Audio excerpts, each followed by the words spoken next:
Okay, so I'm going to show you how to fix a handpiece when it's leaking out of here. So firstly you remove this aerator with the aerator tool.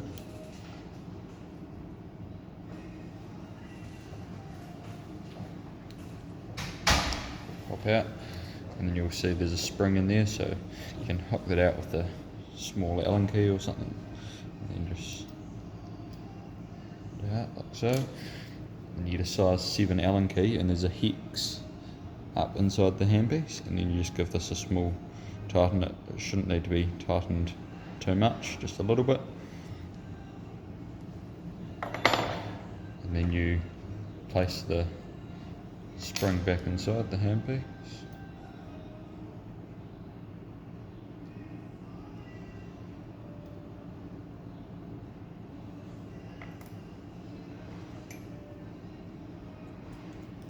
And then you screw the aerator back into place.